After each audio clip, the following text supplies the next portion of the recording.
हम लोगों ने आपके केस को अच्छी तरह से समझा है और आपकी सफाई भी सुनी है। ये तो साफ जाहिर है कि आपने प्रोटोकॉल तोड़ा है। इससे पहले कि हम कोई निर्णय लें, अगर आप अपनी सफाई में कुछ कहना चाहते हैं तो कह सकते हैं। तो जब आप लोगों ने तय कर ही लिया कि हमने प्रोटोकॉल तोड़ा है तो मेरा बचा ही क्या है सफाई देने के लिए? देखिए मिस्टर प्रद्युम्न, हमारी आपसे कोई पर्सनल दुश्मनी नहीं है। हम जो भी कह रहे हैं साक्ष्य के आधार पर कह रहे हैं। सर हम सब पिछले 20 साल से सीआईडी में काम कर रहे हैं। पिछले 20 साल से हमने कोई भेदभाव नहीं किया है। यहाँ तक कि सीआईडी के लिए हम लोगों ने अपना खून भी बहाया। देखिए, कभी कभी सिचुएशन के हिसाब से हमें फौरन मुश्किल डिसीजन लेने पड़ते हैं और प्रोटोकॉल को ध्यान में रखते हुए हमें चुप रह जाना पड़ता है। और इसके बावजूद भी हम अपराधियों को उनके अंजाम तक पहुंचाते हैं। देखिए, हम आपकी बात को समझते हैं, लेकिन नियमों का पालन करना भी जरूरी होता है, ये तो आप जानते हैं ना। हमेशा नियमों पर भरोसा नहीं किया जा सकता सर। हमारा काम ही कुछ ऐसा है, सिचुएशन के हिसाब से हमें उसी समय तुरंत डिसीजन लेना पड़ता है। और जहाँ तक दया के केस का सवाल है, प्रोटोकॉल तोड़ने की जरूरत थी, वजह थी सर। दया एक जाबाज सीआईडी ऑफिसर है सर, सीआईडी के लिए कुछ भी कर सकता है। हम इसे ऐसे नहीं छोड़ सकते थे। इसके बावजूद भी अगर आप लोगों को लगता है कि हमने प्रोटोकॉल तोड़ा है, डिसिप्लिन तोड़ी है, तब जो भी सजा देंगे हमें मंजूर है।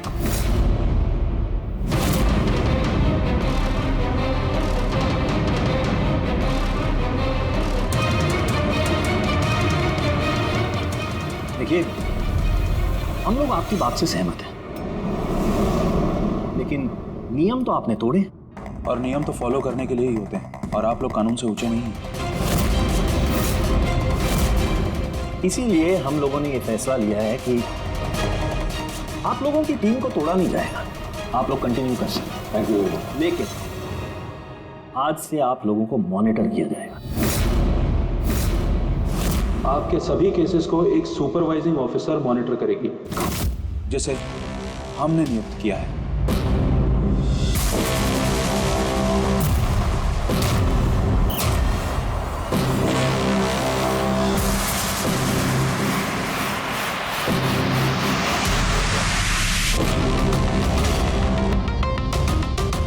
हेलो, मेरा नाम शीतल है।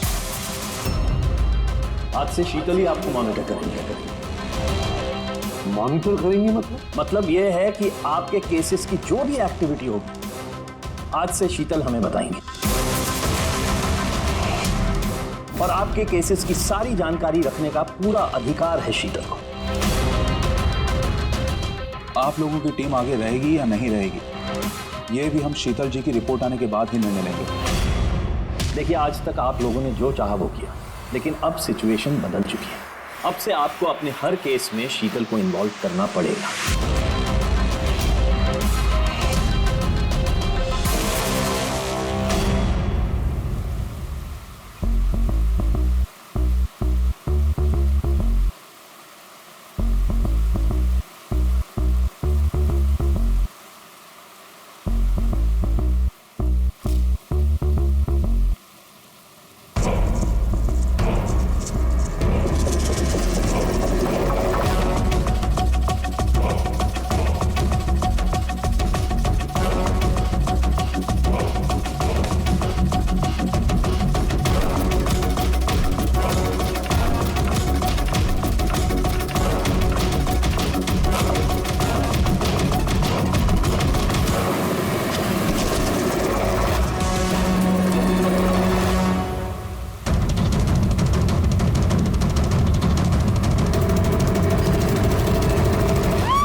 देखिए, मेरे काम करने का तरीका कुछ अलग है और आप लोगों को मेरे तरीकों को फॉलो करना होगा।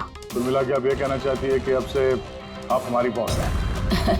नहीं, I don't like the word boss. Boss कहना उचित नहीं होगा। देखिए, मैं यहाँ पर आई हूँ आपके केसेस को स्मूथली हैंडल करने और मैं चाहूँगी कि इसमें डिसीजन मेरा फाइनल है। देखिए, प्लीज़ नाराज़ होने की कोई ज़रूरत नहीं है, क्योंकि मैं बस ऑर्डर्स फॉलो कर रही हूँ। इनफैक्ट मेरे पास ऑर्डर भी है और इसमें तो साफ साफ लिखा है कि आज के बाद जो भी केस की इन्वेस्टिगेशन आप लोग करेंगे वो मेरे देखरेख में होगी। आपको मुझे लूप में रखना होगा और हर एक इन्वेस्टिगेशन केस की रिपोर्ट आपको मुझे देनी होगी। And that also includes forensic investigation. Well, इसमें यह भी लिखा है कि किसी भी सस्पेक्ट के साथ कोई भी फिजिकल वायलेंस करने से पहले आपको मुझे पूछना होगा। देखिए, हेलो एसीपी प्रद्युमन। अच्छा ठीक है, हम लोग आते हैं। ओके, दो खून हुए, हमें निकलना होगा। इतने जल्दी निकलेंगे आप? फाइंड आउट नहीं करेंगे कि वो कॉल फ्रॉड है कि नहीं, सचमुच ये मर्डर्स हुए हैं कि नहीं, ऐसे निकलेंगे? शीतल जी, आपसे बात करके अच्छा लगा, लेकिन दरअसल बात यह है कि दो खून हुए, इसलिए इन्वेस्टिगेशन के लिए जाना होगा। हाँ, आपको हम सब रिपोर्ट्स भेज देंगे। आपको लूप में जो रखना है। Let's go.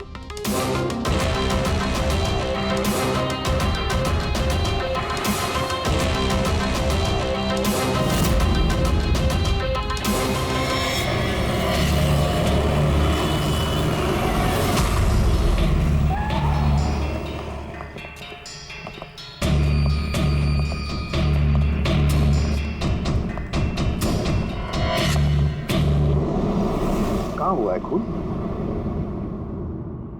पता नहीं। पता नहीं? क्या मतलब? आप लोगों ने फोन करके बोला था कि खून हुआ है यहाँ पे। दो खून हुए हैं, इसलिए मैंने आप लोगों को बुलाया। दो खून हुए? तो फिर खून हुए कहाँ? लाशें कहाँ है? पता नहीं सर, मैंने सिर्फ सुना। क्या सुना तुमने? चीखने चिल्लाने की आवाज? नहीं, मैंने सब कुछ सुना, देखा भी है, बट मैं वहाँ थी नहीं। सर, इसने कोई बुरा सपना देखा और अब इस तरह की बातें कर रही है। नहीं मैडम, सपना नहीं है, मैंने खून होते हुए देखा है। कब, कहाँ, कैसे, ये नहीं पता, क्योंकि मैं वहाँ थी ही नहीं। जब आप वहां पर थी नहीं तो आपने ये खून होते हुए कैसे देख लिया? इस ट्यून से।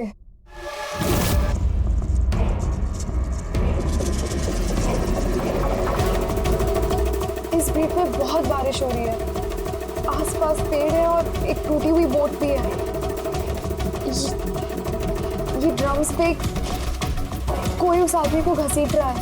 ये वाली बीट पे वो आदमी उस पत्थर से वहां पे वार किया जा रहा है। तुमने ये सब देख लिया खून होते हुए, म्यूजिक का पीस सुनकर? कहीं अन्य ऐसा तो नहीं कि ये सब तुमने सोचा होगा, गेस किया होगा? सर, गेस नहीं किया, इस म्यूजिक में मुझे दिख रहा है। पर आन्या, म्यूजिक में खून होते हुए कैसे दिख सकता है? मैम, आन्या बीमार है, इसलिए इस तरह की बात कर रही है। आप कौन? सर, मेरा नाम लता है, मैं यहाँ की मैट्रिन हूँ। मैं आन्या को बचपन से जानती हूँ, जब से ही ऑर्फनेज में आई है। क्या बीमारी है आन्या को? सर, इसे सिनेस्थेसिया है। सिनेस्थेसिया? मैम, ये एक कंडीशन है। नॉर्मल कंडीशन में इंसान को म्यूजिक सुनाई देता है, लेकिन ये कंडीशन में इंसान म्यूजिक सुनते सुनते विजुअल भी देखता है और म्यूजिक सुनते सुनते वीडियो जैसे दिखता है। आपके कहने का ये मतलब है कि आन्या साउंड देख सकती है? Yes sir. कैसे? आप आंख बंद कीजिए और इमेजिन कीजिए कि आप ड्रम बीट सुन रहे हो। लो, इमेजिन किया। आपको क्या दिखाई दे रहा है? ड्रम बीट की आवाज सुनाई दे रही है, पर मुझे कुछ दिखाई नहीं दे रहा है। ये नॉर्मल कंडीशन में होता है, लेकिन सिनेस्थेसिया में इंसान म्यूजिक के साथ जरूर कुछ ना कुछ देख सकता है, जैसे किसी इंसान को देख सकता है, रंग देख सकता है, या किसी भी चीज को देख सकता है। मतलब इस म्यूजिक के पीस को सुनकर तुमने ये खून होते हुए देखा? जी।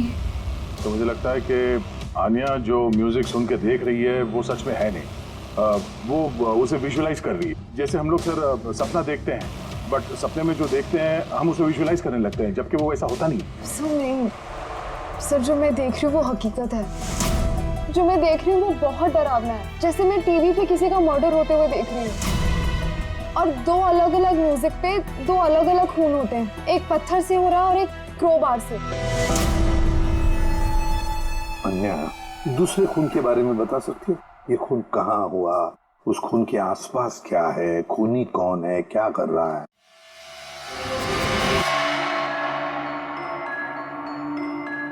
आसपास पहाड़ी है, एक आदमी नीचे गिरा हुआ है। अपने आप को बचाने की कोशिश कर रहा है। सर वो आ गया सर। वो उसे मार रहा है क्रोबार से। सर लगातार मारते जा रहा है। चेहरा नहीं देखा खूनी का। ठीक है, हम इस केस की तहकीकात करेंगे। सर मैंने ऐसे केस के बारे में तो नहीं सुना। पर पूर्वी जिस तरह से इतनी सारी डिटेल इस बच्ची ने हमें सब बताया तो शक होता है कि कहीं ये सच तो नहीं कह रही है। सर मुझे कुछ याद आ रहा है, जैसे इस लड़की ने बताया, ऐसा मैंने कहीं पे पढ़ा था सर। कहीं पे पत्थर से खून हुआ है। तो फिर एक काम करो दे, क्राइम ब्रांच से पता लगाओ कि ऐसे 2 केसेस हुए हैं क्या। Okay sir. सर जैसा कि आपने बताया, ठीक वैसा ही केस 2 महीने पहले पुणे में हुआ था। उसे पत्थर से कुचलकर मार दिया गया। और सर क्रोबार से मर्डर पनवेल में हुआ था, यही कोई 6 महीने पहले। तो उसकी फाइल्स लाई है तुम लोगों ने? यस सर, ये पुणे केस की। और ये पनवेल मर्डर केस की फाइल। पनवेल, ठीक है, थैंक यू वेरी मच, जा सकते।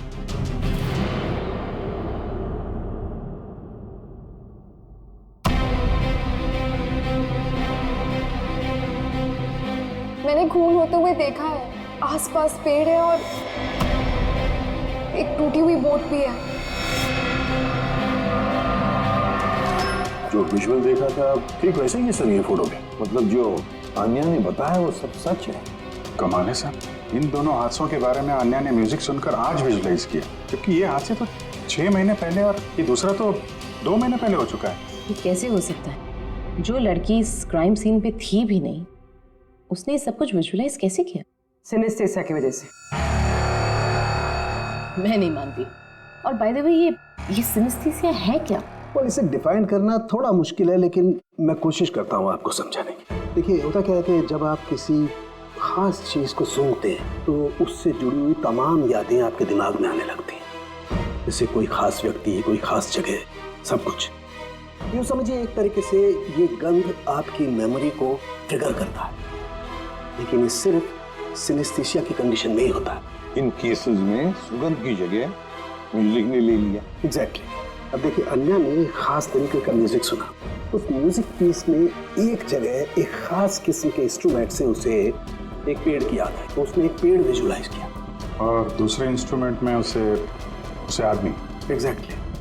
बस मुझे लगता है खूनी ने इस खून की घटना को किसी खास तरीके से म्यूजिक में कन्वर्ट कर दी। मतलब जब म्यूजिक बजे तो उस घटना से जुड़ी हुई तमाम चीजें, तमाम जगह मेमोरी में ट्रिगर होने लगे।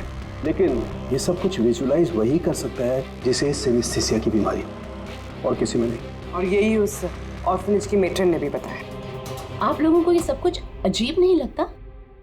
जैसे भी है, केस को सुलझाना हमारा काम है।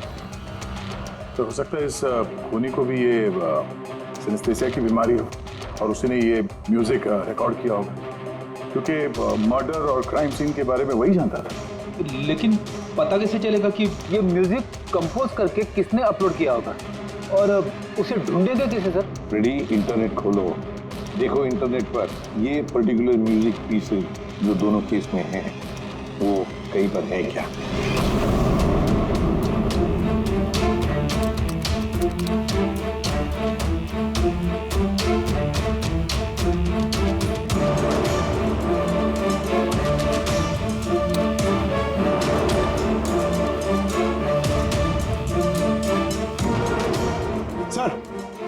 सर मिल गया सर, दोनों ट्यून एक ही गाने का हिस्सा है। एक इंडी रॉक ग्रुप ने बना है। देख रहा हूँ इस इंडी रॉक बैंड वालों को यहाँ पर। Right sir. ओके, आप लोग अपनी इन्वेस्टिगेशन करते रहिए, मैं कुछ दूसरे काम से आती हूँ।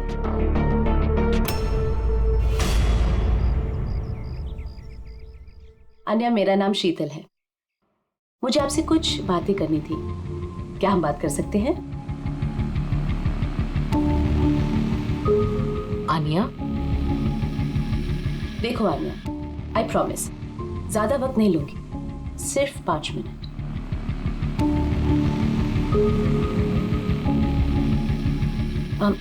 ये कुछ बोल क्यों नहीं रही है? मैम वो बहुत डरी हुई है। उस इंसिडेंट ने उसके दिमाग पर बहुत असर छोड़ा है। उसे नॉर्मल होने में थोड़ा वक्त चाहिए। ओके। मुझे आन्या के बारे में यहाँ के कुछ लोगों से बातें करनी है। पॉसिबल है क्या प्लीज? म्यूजिक ट्यून से खून, ये कैसे पॉसिबल है सर? पॉसिबल है। सिनेस्थेसिया के एक मरीज ने तुम्हारे इस म्यूजिक के पीस को सुनकर एक खून होते हुए विजुअलाइज किया। समझे? तुम्हारे इस म्यूजिक के पीस में एक खून का राज छुपा है। और हमारे हिसाब से खूनी वही है जिसने ये ट्यून बनाई है। हम लोगों ने खून नहीं किया, और हकीकत तो यह है कि ये ट्यून हम लोगों ने कंपोज ही नहीं किया। ये ट्यून हम लोगों ने एक फ्री साइट से डाउनलोड की थी। कौन से साइट से डाउनलोड की? दिखाओ। देखिए सर,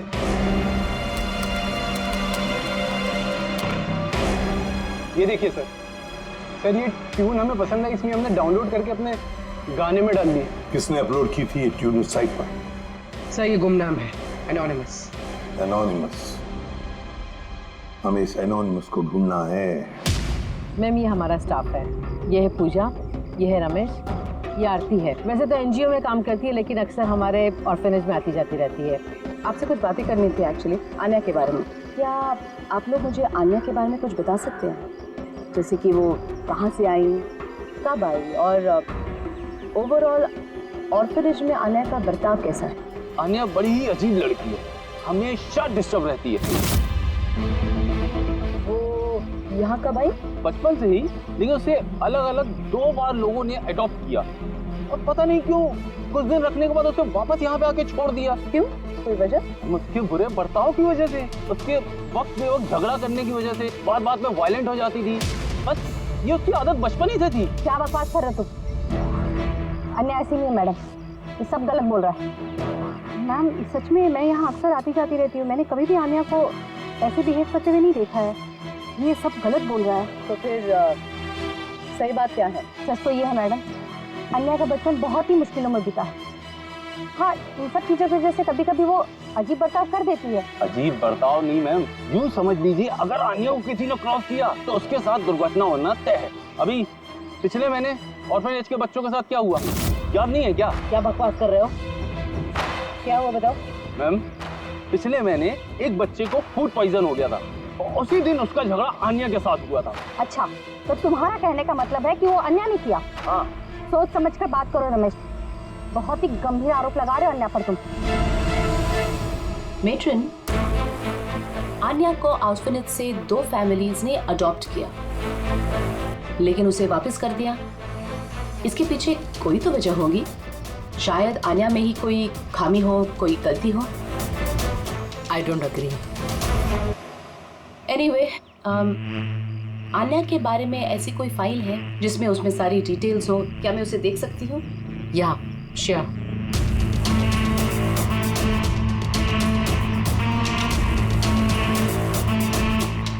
ये लीजिए। Thank you.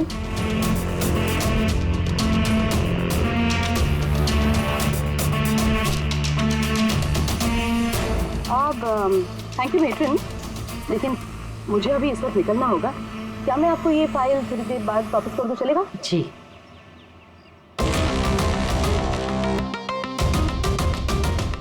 हेलो, मुझे जिन जिन लोगों को सिनेस्थीसिया है ना, उन टाइप के लोगों से मिलना है और कुछ जानना है उनके बारे में। इन तीनों लोगों को सिनेस्थीसिया है। एक मिनट, आपको कुछ दिखाना चाहती हूँ मैं।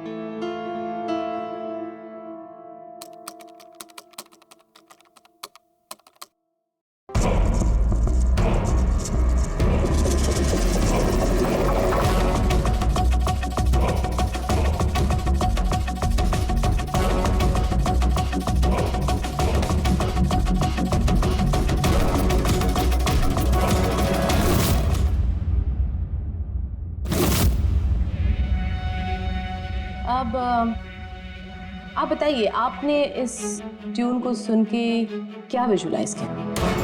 मैम, मैंने एक बहुत बड़ा घास का मैदान देखा जहाँ पे एक गाय घास खा रही थी और सूरज साफ दिख रहा था। मैंने एक नदी देखी, वहाँ नाव थी और मैंने देखा वहाँ पे कुछ लोग आग जला के बैठे हुए थे। इंटरेस्टिंग। चलिए आखिर में आप बताइए, आपने क्या देखा?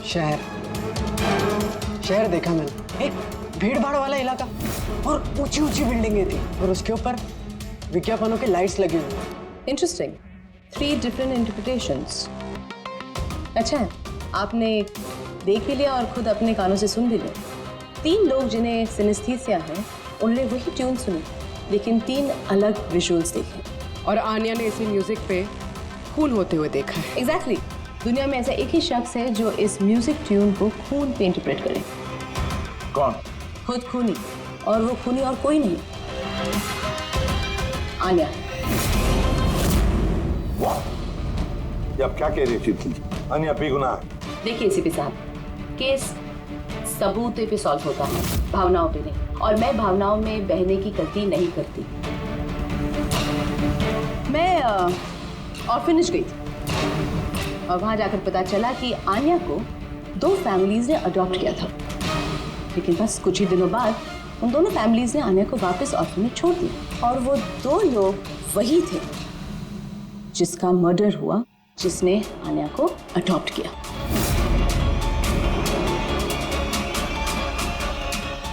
मैंने आन्या को अरेस्ट कर दिया है और उसे बाल अदालत में पेश करने की तैयारी कर दी है। बिना हमें बताए, बिना हमसे पूछे आपने आन्या को अरेस्ट कैसे किया? I don't need a permission ACP साहब, आपको बताने की जरूरत भी नहीं है। वो खूनी है और उसे सजा जरूर मिलेगी। आपने वो क्राइम सीन के फोटोज और पोस्टमार्टम रिपोर्ट देखी? ऑफ कोर्स देखिए। तो शायद ठीक से नहीं देखी आपने, नहीं तो एक बेगुनाह को अरेस्ट नहीं करती। खूनी ने बहुत ताकत लगाई है खून करने में। एक 15 साल की बच्ची इतनी बेरहमी से 2 लोगों का खून नहीं कर सकती। आप लोग उस लड़की को बचाने की कोशिश कर रहे हैं। शीतल, ये आन्या बेगुनाह है और हम किसी भी बेगुनाह को सजा नहीं देते। आन्या खूनी है और उसे सजा मिलेगी और मैंने उसे अरेस्ट कर दिया। ये मेरा डिसीजन है और ये फाइनल डिसीजन है। आप लोग बस वक्त बर्बाद कर रहे थे। और हाँ, वैसे भी मीडिया को इस केस के बारे में बात करनी है। आप लोग प्लीज मीडिया को बता दीजिएगा कि ये केस सॉल्व हो चुका है। अब केस आपने सॉल्व भी किया है तो आप ही बता दीजिए, हमें क्यों कह रही है बताने के लिए? फाइन, नो प्रॉब्लम, मैं बता दूंगी। लेकिन आप इसे मेरी चेतावनी समझ लीजिए, या फिर उम्मीद करती हूँ कि आगे से आप मेरी सारी बातें मानेंगे।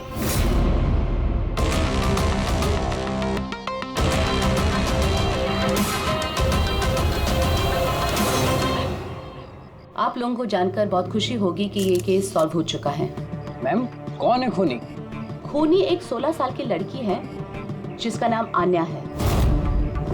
काफी समय तक वो हम सबको बेवकूफ बनाकर आजाद घूम रही थी, लेकिन मैंने उसकी असलियत पकड़ ली। मैम, ये केस तो काफी पुराना है ना? जी हाँ, ये केस काफी पुराना था।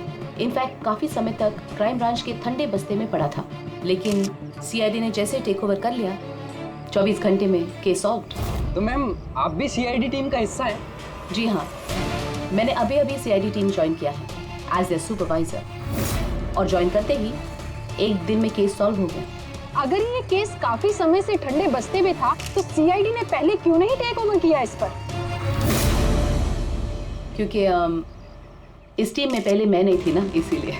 मगर मैम, और लोग भी तो थे ना टीम में? जी हाँ, ये लोग पिछले 20 साल से हैं और मामलों की जांच करते रहते हैं।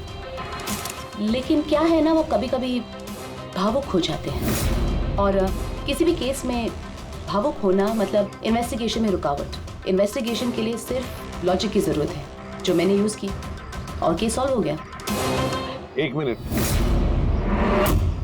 मैं आप लोगों की गलतफहमी दूर करना चाहता हूँ। फिलहाल ये केस अब तक सॉल्व नहीं हुआ। नहीं हुआ है? अभी तो बोला था केस सॉल्व हो गया। खूनी सर अभी इस केस में बचा ही क्या है? खूनी तो पकड़ा गया। जी नहीं, खूनी अभी भी पकड़ के बाहर है। मगर मैडम तो कह रही है कि खूनी वो लड़की है। ऐसा मैडम को लगता है। हमारे तहकीकात के हिसाब से शायद वो लड़की बेगुनाह है। सर, तो फिर असली खूनी कौन है? इन्वेस्टिगेशन हो रही है, बहुत जल्द सच क्या है आप लोगों के सामने आ जाए।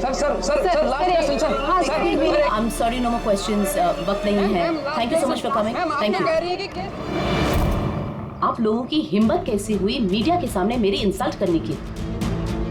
आपका ये बर्ताव रिकॉर्ड में लिया जाएगा, and trust me, there will be consequences. खूनी को पकड़ने में थोड़ा जोर लगाना पड़ेगा, क्योंकि शीतल कदम कदम पे रुकावट डालने की कोशिश करेगी सर। अभिजीत, पहले ये पता लगाना पड़ेगा कि अन्या जिस वक्त खून हुआ उस वक्त कहां पर थी? हमें एक टीम पुणे भेजनी पड़ेगी पूरी तरह से तहकीकात करने के लिए, और दूसरी टीम वैसे ही पनवेल में। आप सबके जानकारी के लिए बस मैं यही बताना चाहूंगी कि अन्या को सिनेस्थीसिया है और खून भी उसी ने किया है। उसने हमें काफी समय तक अंधेरे में रखा, लेकिन हमने उसे अब पकड़ लिया है और बहुत जल्द उसे जुवेनाइल कोर्ट में पेश करने की तैयारी की है।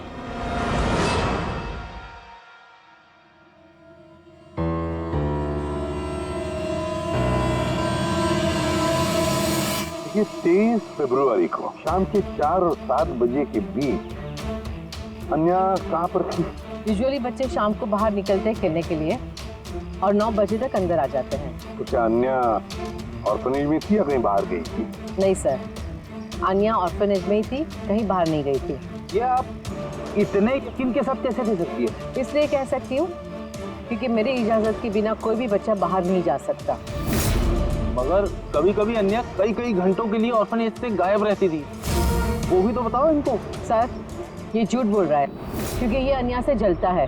मैं क्यों जलने लगा अन्या से? तो फिर उसकी चुगली क्यों कर रहे हो? हमें अन्या ने बताया कि यहाँ पे कुछ लोग उससे जलते हैं। सर मैं सिर्फ आप लोगों को अन्या के बारे में जानकारी दे रहा था। तो फिर ये भी बताओ ना कि पिछले साल अन्या ने तुम्हारे खिलाफ कंप्लेन की थी। इनके खिलाफ क्यों? सर ये ऑर्फनेज के लड़कों को मारता पीटता था, अन्या ने कंप्लेन की थी इसके खिलाफ, सस्पेंड भी हुआ था। तब से ही अन्या से नफरत करता है सर, लड़कों को मारता पीटता था। अन्या ने कंप्लेन की थी इसके खिलाफ, सस्पेंड भी हुआ था। तब से ही अन्या से नफरत करता है सर। एक बात बताओ, अन्या को म्यूजिक पीस सुनने के लिए किसने कहा था? सर इसने हाँ सर, अन्या को म्यूजिक बहुत पसंद था। बहुत बार मैंने उसे अलग अलग गाने सुनते हुए देखे थे, इसलिए मैंने उसे वो म्यूजिक सुनने दे दिया। अब मुझे क्या पता था इतनी बड़ी प्रॉब्लम हो जाएगी। वैसे आप लोगों में से कोई म्यूजिक इंस्ट्रूमेंट बजाना जानता है? सर मैं पियानो बजाती हूँ। सर मैं भी पियानो बजाती हूँ। अच्छा एक बात बताइए, जिस दिन पुणे में खून हुआ था उस दिन आप लोग कहाँ थे? हम सब कुछ बच्चों को लेकर पुणे गए थे। तो आप लोग उस दिन पुणे में ही थे? क्या था पुणे में? वहाँ पर एक इवेंट था इसलिए। सर ये सारे के सारे शरीफ होने का नाटक कर रहे हैं। काम करते हैं, इन सब के कंप्यूटर्स चेक करो, देखो क्या किसी ने वो म्यूजिक का पीस बनाया और अपलोड किया है, क्योंकि जिसने भी ये म्यूजिक पीस बनाकर अपलोड किया है ना, वही खूनी हो सकता है।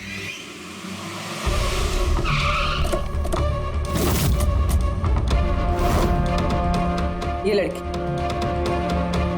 ये यहाँ पर 2 महीने पहले आई थी। हाँ मैम, ये 2 महीने पहले एक एनजीओ ने इवेंट ऑर्गेनाइज करवाया था, तो उसी इवेंट में डांस करने आई थी। इसने बहुत अच्छा डांस किया था सर।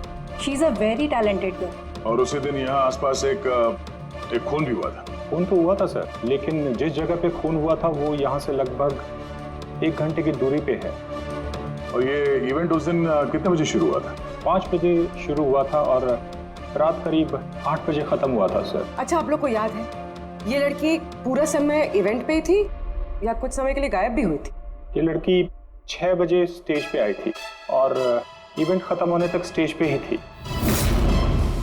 सर मेडिकल रिपोर्ट के हिसाब से खून 3 से 6 बजे के बीच ही हुआ है। ये देखो, ये वो जगह है जहाँ पे खून हुआ था और इस जगह पे इवेंट था। यहाँ से यहाँ पहुँचने में कम से कम 1 घंटा लगता है। सर हो सकता है आनिया दोपहर को ही निकल गई हो खून करके, फिर उसने इवेंट ज्वाइन कर लिया। अरे नहीं मैम, ऐसा कुछ भी नहीं है। एक्चुअली इवेंट शुरू होने से पहले आफ्टरनून में रिहर्सल थी और वो लड़की वहाँ पर 4 बजे तक थी। इसके बाद 5 बजे से बैक स्टेज पर सारे स्टूडेंट इकट्ठा होने शुरू हो गए थे। 4 बजे रिहर्सल पे थी वो जी। 5 बजे बैक स्टेज। यस। जैसे कि आपने कहा कि 6 बजे वो स्टेज पे थी। अगर ऐसा है तो आनिया खून कैसे कर सकती है? हाँ। अगर खून आनिया ने नहीं किया तो फिर खून किया किसने? सारे रिपोर्ट्स और एविडेंसेस को स्टडी करने के बाद मुझे लगता है कि अन्या निर्दोष है। आपको कोई ऑब्जेक्शन है? No your honour. लेकिन सर ये सिर्फ पुणे मर्डर केस के एविडेंस और रिपोर्ट्स हैं। पनवेल मर्डर केस में निर्दोष साबित करने के लिए कोई एविडेंस और कोई रिपोर्ट्स नहीं। ऐसा हो सकता है कि अन्या ऑर्फनेज से बाहर निकल गई और मर्डर किया उसे फिर वापस चली गई। It can be possible, right sir? आपके पास अगर कोई सबूत है तो प्लीज पेश करें, जिससे ये साबित हो सके कि जब खून हुआ तब अन्या पनवेल में थी। देखिए, एविडेंसेस और विटनेसेस के अभाव में ये केस डिसमिस कर दिया जाता है। अन्या को प्लीज छोड़ दिया जाए।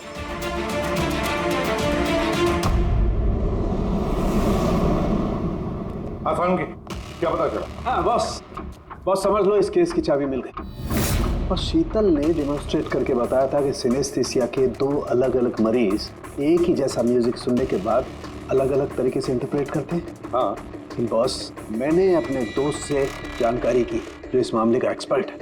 उसने मुझे कुछ अलग ही बात बताई। नई बात क्या पता चली सर?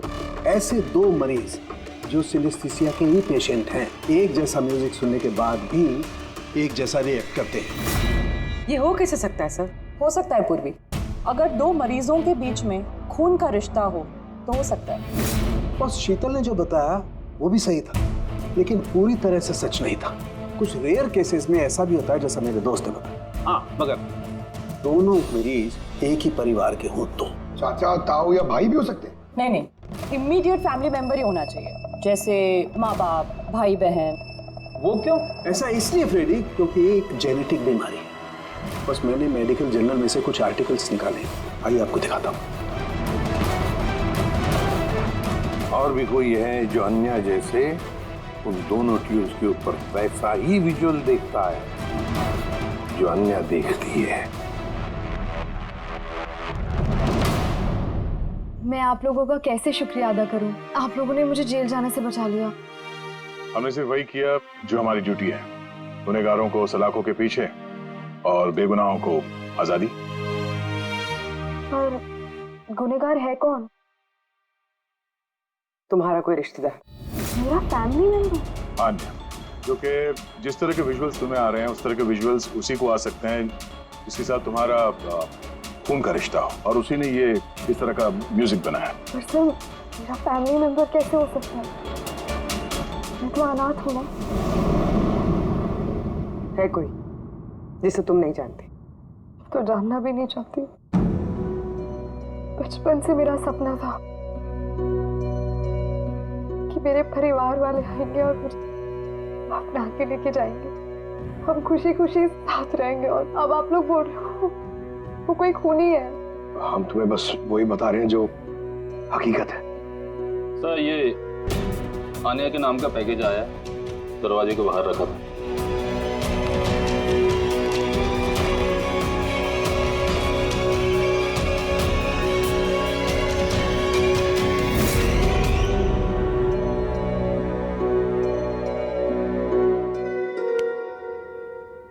Pen drive, Pankaj.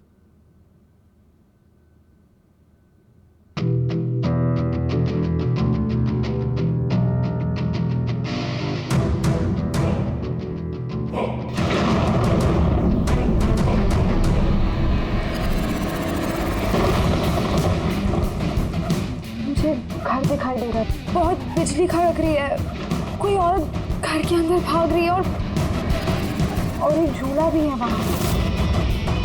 कोई इस औरत के पीछे क्रोबार लेके भाग रहा है। और क्या? वो उसे क्रोबार से मारा। किस औरत को मार रहा है? पता नहीं। पर इसमें तो एक नोट भी है। आनिया, ये तुम्हारा फ्यूचर है। इसमें जो हुआ है ठीक तुम्हारे साथ वैसे ही हो, और इसे कोई नहीं रोक सकता। म्यूजिक के हिसाब से जो आने ने देखा, कोई उस औरत को मारने वाला है, और एक घर है, घर के सामने एक बिजली कड़क रही है और झूला है। और सर, खूनी ने खून क्रोबार के साथ किया। अभी तक हमें लगता था कि खूनी पहले खून करता है और फिर म्यूजिक बनाता है, पर यहाँ तो उल्टा है। पहले खूनी मर्डर प्लान करता है, फिर म्यूजिक बनाता है और फिर म्यूजिक के हिसाब से खून करता है। मुझे मरना नहीं है, प्लीज मुझे बचा लो। आनिया, घबराओ मत, तुम्हें कुछ नहीं होगा, हम लोग हैं ना तुम्हारे साथ। सबसे पहले उस खूनी को ढूंढना होगा किसी भी हाल में। अगर खूनी आनिया के परिवार वालों में से कोई है तो उसे ढूंढेंगे किसे? तो ढूंढने के लिए हमें पहले ये पता करना पड़ेगा कि 16 साल पहले आनिया को ऑर्फनेज में लेके कौन आया था। शायद उसे पता हो आनिया के परिवार के बारे में। आपको कुछ याद है कौन था वो जो आनिया को यहाँ छोड़ गया था? नहीं, याद तो नहीं है। 16 साल पहले कोई उसे बाहर छोड़कर चला गया था।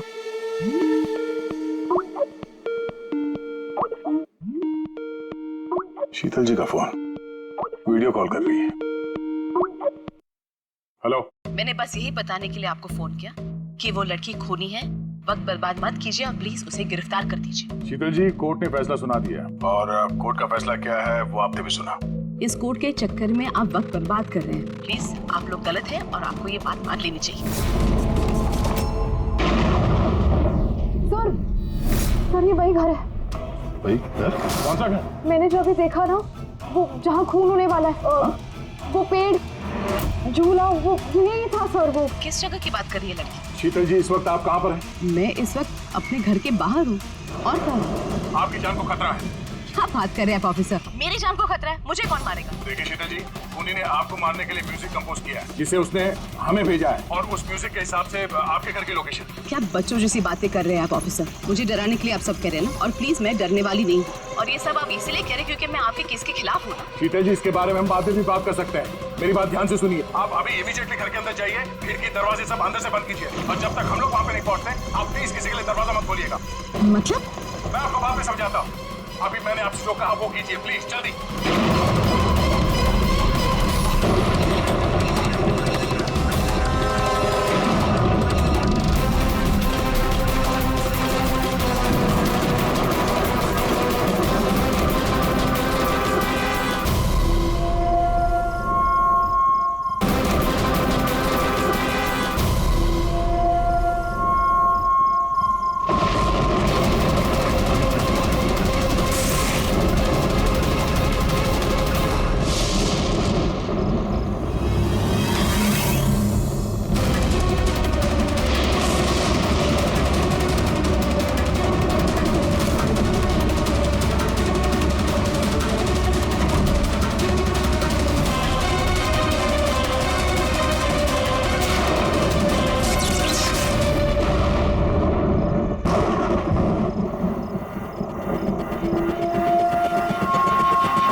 मुझ पे हमला क्यों कर रहे हो तुम? तुम जानते नहीं इसका नतीजा क्या होगा। I am a cop. तुम कानून से दूर नहीं भाग सकते। कौन हो तुम?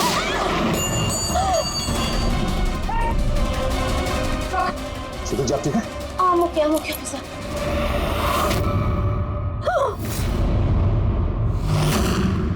आरती, तुम? सर, मैं भी पियानो बजाती हूँ। शीतल जी, हमने आपसे पहले ही कहा था, आन्या खूनी नहीं है। I'm sorry ऑफिसर, मुझे आप लोगों की बात समझनी चाहिए थी। मैं अपने तरीके से इन्वेस्टिगेशन कर रही थी और आप अपने तरीके से। हम दोनों अपनी ड्यूटी कर रहे थे ऑफिसर, लेकिन ट्रस्ट मी, मेरे करियर में पहली बार ऐसा हुआ है कि मेरा जजमेंट गलत निकला। वो ठीक है, आपके सर पे चोट लगी है। एम्बुलेंस को फोन करो जल्दी।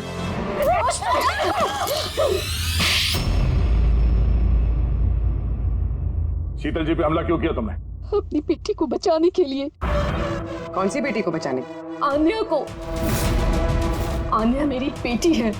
शीतल उसको जेल भेजने पर तुली थी, इसीलिए मैं उसको सबक सिखाना चाहती थी। और खून क्यों किया? 17 साल पहले जब मैं प्रेग्नेंट थी, मेरे पति मुझे मेंटल असाइलम में छोड़ दिए क्योंकि मैं दिमागी तौर से बीमार थी। वहां मैं 15 साल रही। मगर क्या? मगर मेरे पति ने मेरी ममता का गला घोंट दिया। कैसे? आन्या वहां पैदा हुई।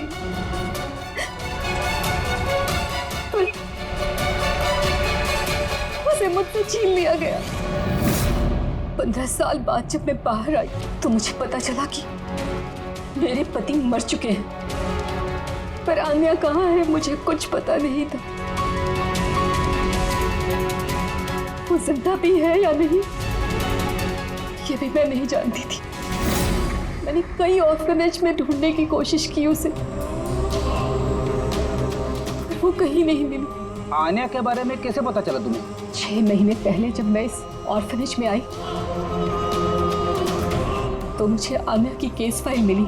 मुझे पता चला कि आन्या को 2 लोगों ने अडॉप्ट किया और फिर उसे वापस छोड़ दिया। पर जैसे ही मुझे पता चला कि आन्या को सिनेस्थेसिया है और वो सब कुछ देख सकती है जो मैंने म्यूजिक पे प्लान किया था, तो मुझे रियलाइज हो गया कि आन्या मेरी बेटी है। इसीलिए मैंने उन दोनों को मार दिया।